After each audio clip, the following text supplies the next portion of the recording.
Bonjour à tous et bienvenue.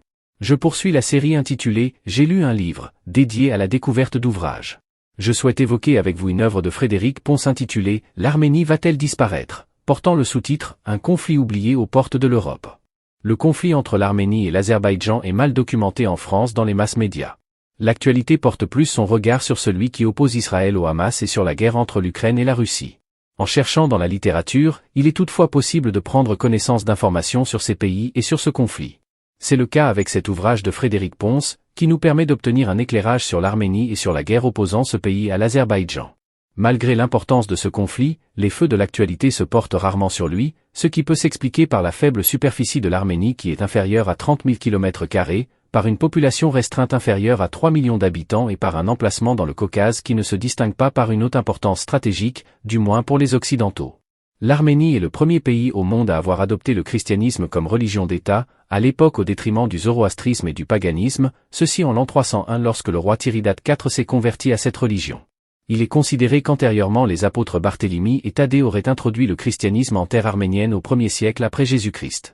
Le christianisme représente encore à ce jour la religion dominante en Arménie avec des fidèles estimés à environ 95% de la population, cette estimation variant faiblement selon les sources. Parmi ces fidèles, seuls 8% seraient catholiques et 2% protestants, la majorité étant des orthodoxes relevant principalement de l'Église apostolique arménienne. Depuis 2005, la séparation de l'État et de l'Église apostolique arménienne est effective dans les textes. La prise en considération des religions des différents belligérants dans ce conflit n'est pas dénuée d'intérêt puisqu'en Azerbaïdjan la principale religion est l'islam, là aussi pour environ 95% de la population. L'Azerbaïdjan est soutenu par la Turquie où l'islam représente 98% de la population, ces chiffres pouvant toutefois fluctuer, aussi bien pour l'Azerbaïdjan que pour la Turquie, en fonction des sources. Pour mémoire, je rappellerai que la Turquie est l'auteur d'un véritable génocide arménien en 1915 avec déportation et massacre causant la mort de 1 200 000 à 1 500 000 Arméniens ottomans, génocide jamais reconnu par la Turquie. La guerre entre l'Arménie et l'Azerbaïdjan présente une nette dimension religieuse. Dans le livre objet de la présente discussion, l'auteur cite Aram Mardiroissan, professeur agrégé de droit à l'Université Paris 1 Panthéon-Sorbonne et directeur d'études à l'École pratique des hautes études, qui écrivait dans la revue Front Populaire de mars 2021 le texte suivant. Les crimes contre l'humanité, mutilation ou décapitation de soldats et de civils, torture des prisonniers, et la destruction systématique des monuments chrétiens commis par les assaillants attestent de leur fanatisme religieux. Pour lever toute ambiguïté, je précise que dans le texte précité le mot « assaillant » fait référence aux troupes de l'Azerbaïdjan. Aram Mardiroissan ajoutait à propos des dirigeants occidentaux, en abandonnant l'Arménie qui représente un poste avancé de l'Occident face au monde turco-musulman, ils agissent de façon suicidaire dans la guerre de civilisation qui leur est livrée. La dimension religieuse de ce conflit ne doit pas être négligée. Il est même nécessaire de tenir compte d'elle comme constituant un avertissement pour notre pays concernant le futur qu'il pourrait connaître.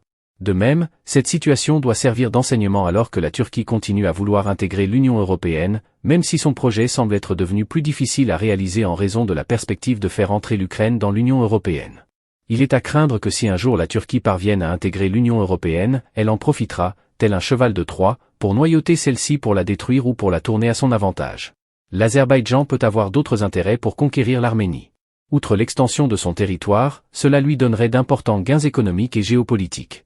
L'Azerbaïdjan pourrait ainsi obtenir des plateaux fertiles, des sous-sols riches en minerais, comme de l'argent, du zinc, du cuivre, du molybdène, mais également une ressource essentielle à savoir l'eau et tout un réseau de barrages hydrologiques.